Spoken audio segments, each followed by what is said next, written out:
दुम दुर्गे नमः। आज हम सुनने जा रहे हैं श्री दुर्गा सप्तशती के 5वें अध्याय को सरल हिंदी भाषा में। माँ भगवती की पूजा अर्चना सच्चे हृदय से करने से जीवन के सभी कष्ट मिटते हैं और सभी मनोरथ पूर्ण हो जाते हैं। शास्त्रों के अनुसार जो भी मनुष्य श्री दुर्गा सप्तशती के अध्यायों का संपूर्ण पाठ करता है या फिर केवल उन्हें सुन लेता है, उसके जीवन के प्रत्येक कष्ट बाधाएं समाप्त हो जाती हैं। शास्त्रों के अनुसार स्वयं ब्रह्मा जी ने इसे मनुष्यों का कल्याण करने वाला एवं रक्षा का कवच बताया है। आप सभी भक्तों से मेरा अनुरोध है कि आप दुर्गा सप्तशती के इस पाठ को अंत तक पूरा अवश्य सुने और पुण्य के भागी बने। दुर्गा सप्तशती के सभी पाठों को बारी बारी से सुनने के लिए आप हमारे साथ जुड़े रहें। वीडियो को लाइक, शेयर एंड चैनल को ज़रूर सब्सक्राइब करें और कमेंट बॉक्स में जय माता दी अवश्य लिखें। दुर्गा सप्तशती के 5वें अध्याय में हम सुनेंगे शुंभ निशुंभ से पीड़ित देवताओं का देवी स्तुति करना, देवी का प्रकट होना तथा शुंभ निशुंभ द्वारा प्रेषित दूत का निराश लौटना। मेधा ऋषि कहने लगे, हे सुरत, प्राचीन समय में शुंभ निशुंभ 2 असुरों ने अपने बल और अहंकार से इंद्र का राज्य तथा सब देवताओं का यज्ञ भाग छीनकर तीनों लोकों को अपने वश में कर लिया।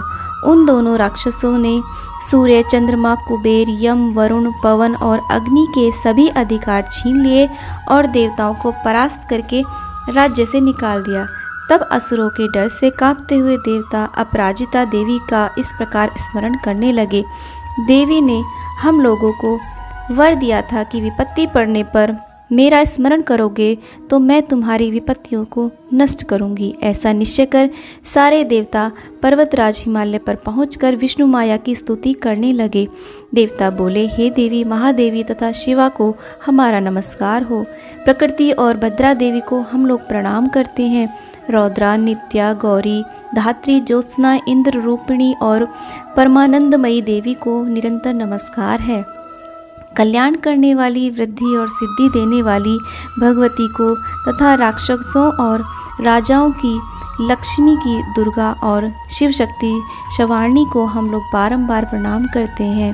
संसार सागर को पार करने वाली दुर्गा, संपूर्ण जगत की सृष्टि करने वाली और सर्वकारिणी ख्याति देवी को तथा कृष्णा और धूम्रा देवी को निरंतर प्रणाम है।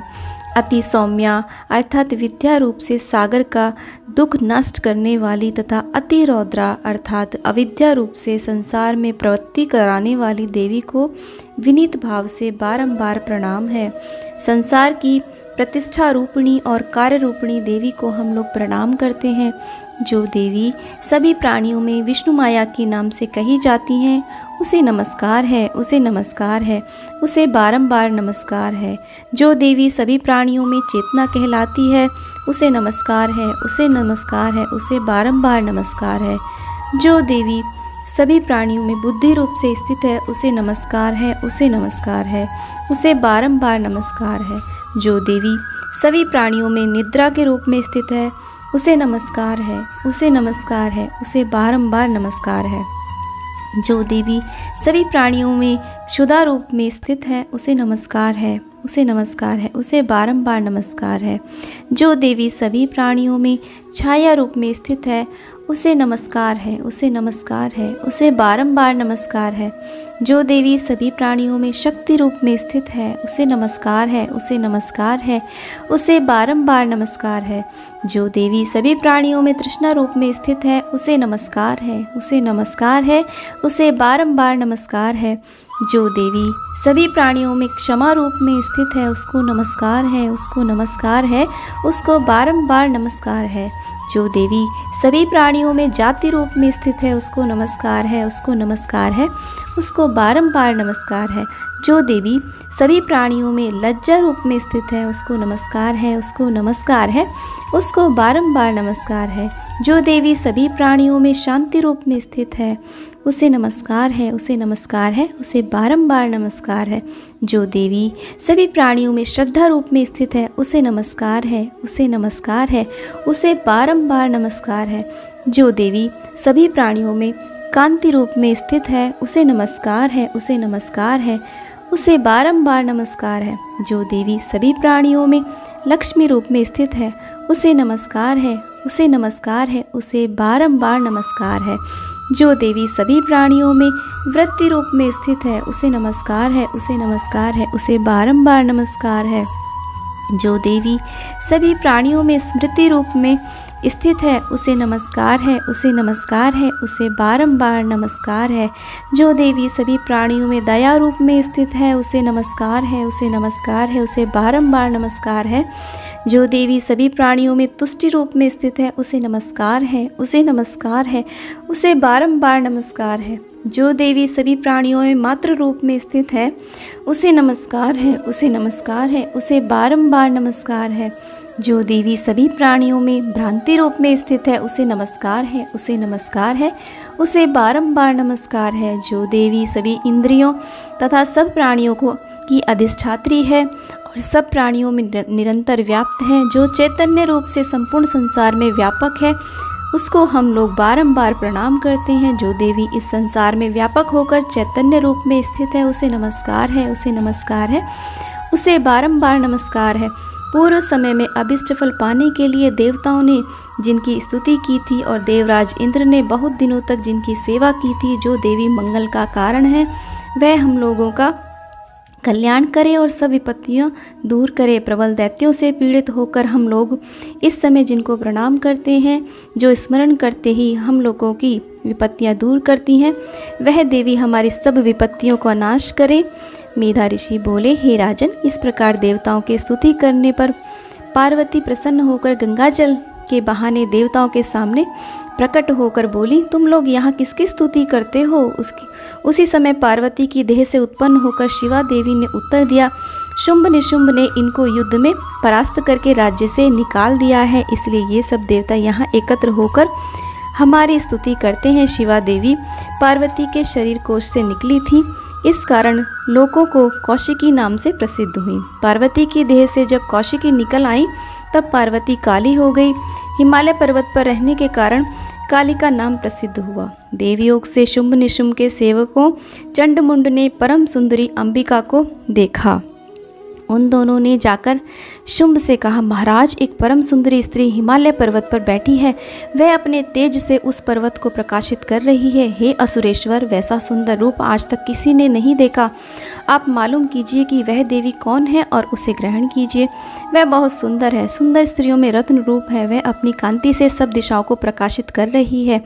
आप चलकर उसे देखें। हे प्रभु, तीनों लोकों में जितने रत्न, मणि, हाथी और घोड़े हैं, वे सब इस समय आपके घर में मौजूद हैं। आप हाथियों में श्रेष्ठ ऐरावत हाथी, घोड़ों में श्रेष्ठ उच्च श्रवा घोड़ा और पारिजात वृक्ष इंद्र से छीन लाए। ब्रह्मा का हंसयुक्त अद्भुत विमान भी आपने बलपूर्वक लाकर घर में रखा है। अब तक आपके पास सब कुछ मौजूद है। महापद्म नामक निधि, जो सब निधियों में श्रेष्ठ है, उसे भी आप कुबेर से छीन लाए। समुद्र ने डर कर फूले हुए सुंदर कमलों की किंजलिनी माला आपको दे दी। वरुण का छाता, जो स्वर्ण के समान चमकता है, वह भी आपके घर में है। प्रजापति के पास जो उत्तम रथ था, वह भी आपके घर में है। यमराज की उत्क्रांतिदा नामक शक्ति भी आप छीन लाए। वरुण का पाश आपके पास निशुंभ ने छीन कर अपने घर में रखा है। जितने रत्न समुद्र में उत्पन्न हुए, सब निशुंभ के घर में है। अग्नि ने डर से आपको पहनने के लिए 2 दिव्य वस्त्र दिए हैं। हे दैत्येंद्र, इसी तरह और भी सब रत्न आप छीन लाए, फिर इस स्त्री रत्न को क्यों नहीं ग्रहण करते? मेधा ऋषि बोले, हे राजन, चंडमुंड की यह बात सुन शुंभ ने सुग्रीव नामक एक दूत देवी के पास भेजा और उससे कहा, मेरी यह आज्ञा है, उसको सुनाओ और जिस तरह वह राजी होकर चली आवे उसी तरह ले आओ। वह दूत हिमालय पर्वत पर देवी के पास जाकर कोमल और मधुर वचन बोला। दूत ने कहा, हे देवी, दैत्यों के राजा शुंभ इस समय तीनों लोकों के स्वामी हैं। उनका भेजा हुआ दूत मैं आपके पास आया हूँ। उन्होंने सब देवताओं को जीत लिया है, कोई देवता उनकी आज्ञा नहीं टाल सकता। उनका संदेश मैं आपको कहता हूँ, सुनिए। उन्होंने कहा है, हम तीनों लोकों के स्वामी हैं, सब देवता हमारे वश में हैं, देवताओं के यज्ञ भाग भी हम ही लेते हैं। तीनों लोकों में जितने श्रेष्ठ रत्न हैं, वे सब हमारे पास हैं। हाथियों में श्रेष्ठ ऐरावत हमने इंद्र से छीन लिया। समुद्र मंथन से जो उच्च श्रवा घोड़ा निकला था, उसे देवताओं ने हमें प्रणाम करके दे दिया। हे सुंदरी, देवताओं, गंधर्वों और नागों के पास जितने रत्न थे वे सब इस समय हमारे पास हैं। हम तुमको सब स्त्रियों में रत्न स्वरूप समझते हैं, इसलिए तुम हमारे पास चली आओ, क्योंकि इस समय सब रत्न का भोग हम ही कर रहे हैं। तुम चाहो हमारे पास रहो या हमारे छोटे भाई महापराक्रमी निशुंभ के पास, जहाँ तुम्हारी इच्छा हो आकर रहो, क्योंकि तुम रत्न रूप हो। हमारे पास रहोगी तो तुमको अतुल ऐश्वर्य प्राप्त होगा। इन बातों का विचार करके तुम हमारी स्त्री बनो। ऋषि बोले। दूत के यह कहने पर जगतदात्री भगवती दुर्गा मुस्कुराकर गंभीर शब्द में बोली। देवी ने कहा, तुमने जो कहा है वह सत्य है, इसमें झूठ कुछ भी नहीं है। शुंभ और निशुंभ दोनों तीनों लोकों के राजा हैं, किंतु मैंने भी अल्प बुद्धि के कारण जो एक प्रतिज्ञा की है उसे किस प्रकार मिथ्या करूं। वह प्रतिज्ञा सुनो। जो युद्ध में मुझे जीत ले, जो मेरा दर्प तोड़ दे, अर्थात जो मेरे समान बलवान हो, वही मेरा पति होगा। इसलिए महाअसुर शुंभ या निशुंभ दोनों में से कोई भी यहाँ आवे और मुझे युद्ध में जीतकर शीघ्र ब्याह ले। दूत ने कहा, हे देवी, हमारे सामने ऐसे घमंड की बातें ना कहो। तीनों लोकों में ऐसा समर्थ पुरुष कौन है जो युद्ध में शुंभ निशुंभ के सामने ठहर सके। उनसे लड़ना तो दूर रहा, दूसरे राक्षसों से भी देवता युद्ध नहीं कर सकते। फिर तुम तो स्त्री हो और अकेली कैसे उनसे युद्ध करोगी। जिन शुंभ आदि असुरों ने इंद्र आदि सब देवता मिलकर भी युद्ध न कर सके, तुम स्त्री होकर उनसे कैसे युद्ध करोगी। मेरा कहा मान, तुम शुंभ निशुंभ के पास चलो, नहीं तो तुम्हारा अपमान करके तुम्हारे बाल पकड़ करके ले जाया जाएगा। देवी ने उत्तर दिया, सत्य है, शुंभ निशुंभ ऐसे ही पराक्रमी हैं, पर क्या करूं, मैं पहले ही बिना विचारे ऐसी प्रतिज्ञा कर चुकी हूं। अब तुम जाओ और जो कुछ मैंने कहा है वह सब असुरों के सामने शुंभ से कहो, वह जो ठीक समझेंगे सो करेंगे। इस प्रकार देवी दूत संवाद नामक 5वां अध्याय संपूर्ण हुआ। तो बोलिए देवी भगवती की जय। तो मित्रों, दुर्गा सप्तशती के सभी अध्यायों को सरल हिंदी भाषा में सुनने के लिए आप हमारे साथ जुड़े रहिए। वीडियो को लाइक, शेयर एंड चैनल को ज़रूर सब्सक्राइब करिए और कमेंट बॉक्स में जय माता दी अवश्य लिखिए। मिलती हूँ नेक्स्ट वीडियो में, तब तक के लिए जय माता दी। माता रानी सदैव आपका कल्याण करे। जय माँ भगवती।